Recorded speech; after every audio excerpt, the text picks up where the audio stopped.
லீடர்ஸின் அன்பு நெஞ்சங்களே வணக்கம். நான் உங்கள் ஹரிஷ் இப்ராஹிம். தமிழகத்துல தேர்தல் முடிஞ்சு தோராயமாக ஒரு மாதமாக போகிறது.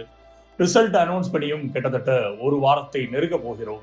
இன்னும் தமிழகத்தினுடைய அரசியல் களம் மிகப்பெரிய ஒரு சூடுடன் தகத்தகத்து கொண்டிருக்கிறது. இதற்கு பின்னாடி என்னதான் ஆச்சு, என்ன நடக்கிறது அப்படிங்கிறத ஒவ்வொரு கட்சி வாரியாக விழாவாரியாக தமிழகத்தினுடைய மக்கள் மத்தியில வைக்க வேண்டியது என்னை போன்றவர்களுடைய கடமை நினைக்கிறேன். தொடர்ந்து இணைந்திருங்கள் இந்த காணொலியினுடைய கடைசி வரை. Powering enterprise networks and data centers. Design, deploy, secure, manage. Cavio, your infrastructure partner. Visit our website. Contact Cavio today.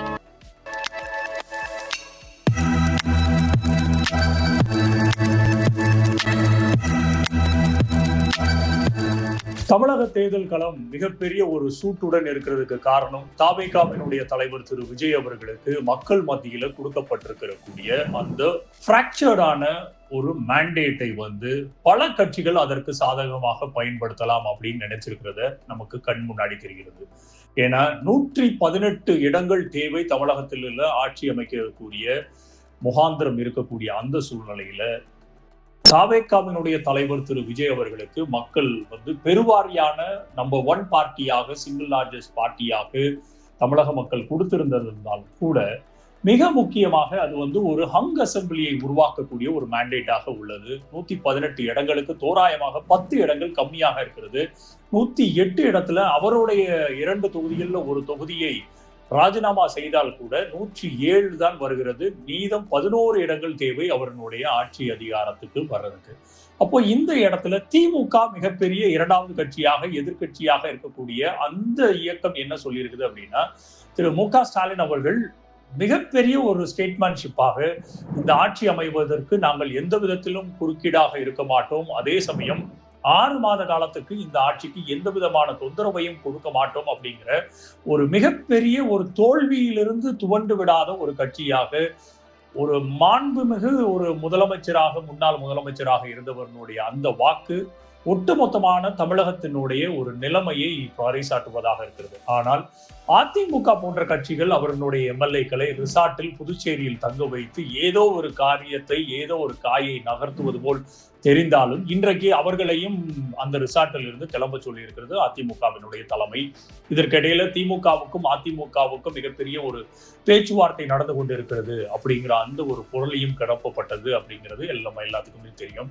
இது எல்லாத்தையும் மீறி தாவேகா இன்றைக்கு சிங்கிள் லார்ஜஸ்ட் பார்ட்டியாக இருக்கிறது. கான்ஸ்டிடியூஷன்ல ஒரு மிகப்பெரிய ஒரு ஷரத்து இருக்கிறது. சிங்கிள் லார்ஜஸ்ட் பார்ட்டியை அந்த மாநிலத்தினுடைய ஆளுநர் பதவியை பிரமாணம் செய்து வைக்கிறதுக்கு அழைக்க வேண்டும்.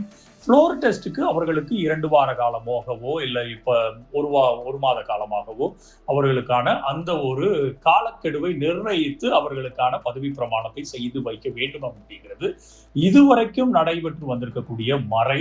அந்த மறை பாரதிய ஜனதா கட்சி மிகப்பெரிய ஒரு சாதுரியமாக செய்வது போல ஆளுநரை வைத்து செய்கிறார்களா, இவர்கள் தாவேகாவை ஆட்சி அமைக்க விடாமல் செய்கிறார்களா அப்படிங்கிற அந்த ஒரு பார்வையும் எழுந்திருக்கு. ஆனால் இந்த இடத்திலையும் திமுகவினுடைய தலைவர் திரு ஸ்டாலின் அவர்கள் ஒட்டுமொத்தமாக ஆளுநருக்கும் மிகப்பெரிய ஒரு எச்சரிக்கை துணிஞ்ச ஒரு கெடுவை வைத்திருக்கிறார். தாவேகா போன்ற கட்சிகள் ஆட்சி அமைக்கிறதுக்கு நீங்கள் எந்த விதத்திலையும் தடையாக இருக்கக்கூடாது, அவர்களை ஆட்சி அமைக்க கோருமாறு, அழைக்குமாறு அப்படிங்கிற அந்த ஒரு வேண்டுகோளையும் விடுக்கிறார்.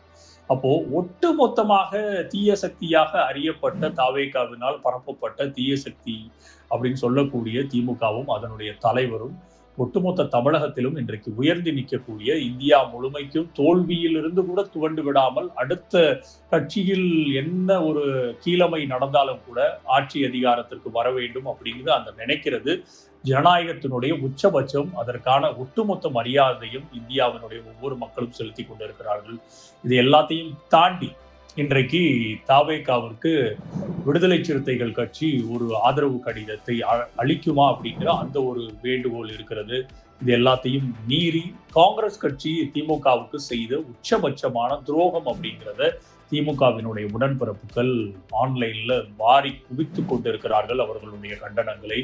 ஏனால் காங்கிரஸ் என்பது ஒரு பேர் இயக்கமாக அறியப்பட்டாலும் காங்கிரசுக்கு கடந்த 24 ஆண்டு காலமாக உற்ற தோழனாக திமுக தோளோடு தோல் நின்றிருக்கிறது.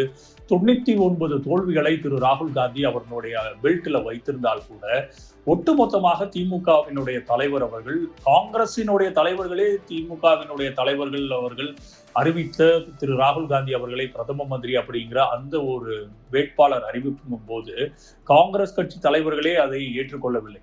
அப்போ காங்கிரஸில் இருக்கக்கூடிய பெரும் தலைவர்களே வந்து ராகுல் காந்தி அவர்களை பிரதம மந்திரி கேண்டிடேட்டாக நிறுத்த முன்வராத போது ஒட்டுமொத்த தேசத்திற்கும் அந்த டைரக்ஷனை கொடுத்து ராகுல் காந்தியை மேலோக்கி உயர்த்தியவர் திரு மு.க. ஸ்டாலின் அவர்கள் அப்படிங்கிறத யாரும் மறந்திருக்க முடியாது. ஆனால் அப்பேற்பட்ட ஒரு 24 ஆண்டு காலமாக காங்கிரசினுடைய அத்தனை தோல்விகளையும் புறந்தள்ளிவிட்டு காங்கிரஸை ஒரு கூட்டணி தோழராக மிகப்பெரிய ஒரு வாஞ்சையுடன் அரவணைத்து ஒரு உற்ற நண்பராகவே பாவித்து வளர்த்த ஒரு கட்சி தான் திமுக அப்படின்னால் அது மிகையாகாது.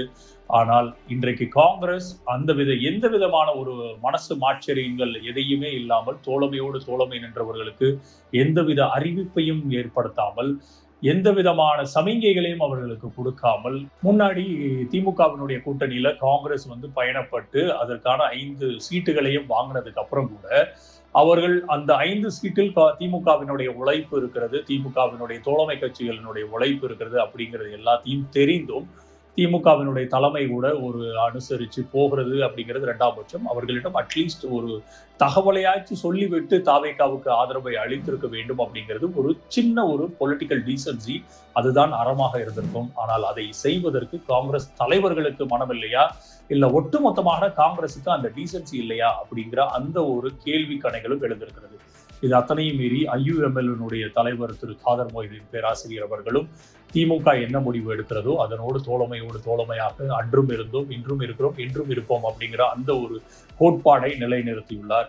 IUML நிலைப்பாடு இப்படி இருக்குங்கிற பட்சத்துல மார்க்சிஸ்ட் கம்யூனிஸ்ட் கட்சியும் இந்திய கம்யூனிஸ்ட் கட்சியும் அவர்களுக்கான ஆதரவு கடிதங்களை விஜய் அவர்களுக்கு கொடுத்திருக்கிறார்கள். விசிக இன்றைக்கு மதிமேல் பூனையாக இந்த நிமிஷம் வரைக்கும் நாங்கள் காணொலி எடுத்துக்கொண்டிருக்கிற வரைக்கும் அவர்களுக்கான ஆதரவு கடிதத்தை வழங்கவில்லை. இன்றைக்கு ஈவினிங் உள்ளார ஒரு முடிவை எடுத்து தாவேகாவிற்கு கொடுப்பார்கள் அந்த ஆதரவை அப்படிங்கிறதை நம்மை போன்றவர்கள் எதிர்பார்த்து காத்துக் கொண்டிருக்கிறார்கள்.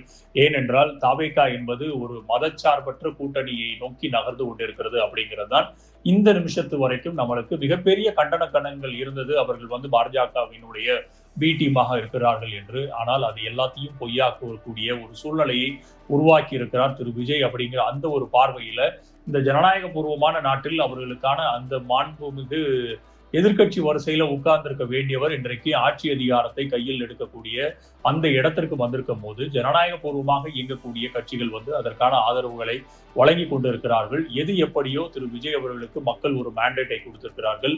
அந்த மேண்டேட்டை ரெஸ்பெக்ட் செய்ய வேண்டியது ஆளுநருடைய கடமை. ஆளுநருக்கு பல்வேறு கேசஸ்ல அது ஜார்க்கண்ட் கேஸாக இருக்கட்டும், இல்லை எஸ்ஆர் பொம்மை கேஸாக இருக்கட்டும், நிறைய இடங்கள்ல சுப்ரீம் கோர்ட் வந்து ஆளுநர் அவர்களுக்கு தெளிவான ஒரு சிந்தனையை கொடுத்திருக்கிறது, அவர்களுக்கான வழிகாட்டு நெறிமுறைகளை கொடுத்திருக்கிறது. ஸோ அப்பேற்பட்ட இடங்கள்ல திமுக தலைவர் கூறினது மாதிரி ஆளுநர் இனிமேலும் காலம் தாழ்த்தக்கூடாது, ஏன்னா அது வந்து மிகப்பெரிய குதிரை பேரத்திற்கு வழிவகுக்கும் அப்படிங்கிறதான் நிதர்சனமான உண்மை.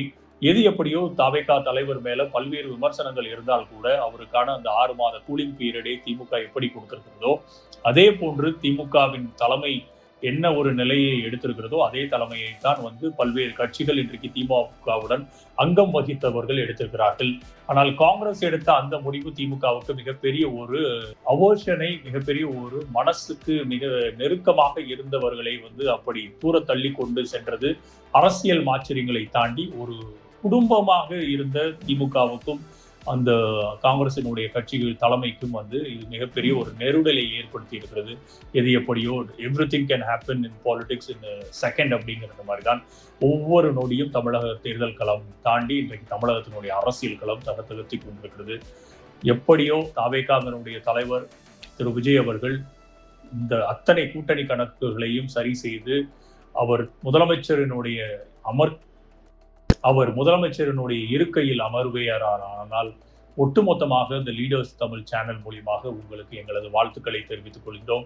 திமுகவினுடைய தலைவர் சொன்ன மாதிரி நாங்கள் 6 மாதம் எல்லாம் வெயிட் பண்றதுக்குரிய வாய்ப்புகள் இல்லை. உங்களுடைய ஒவ்வொரு நடவடிக்கைகளையும் கேள்வி கேட்கறதுக்கு டே 1 தயாராக கொண்டிருக்கிறோம். எது எப்படினாலும் ஜனநாயக பூர்வமான உங்கள் பணி சிறக்க எங்களின் ஒட்டுமொத்த டீம் சார்பாக வாழ்த்துக்கள்.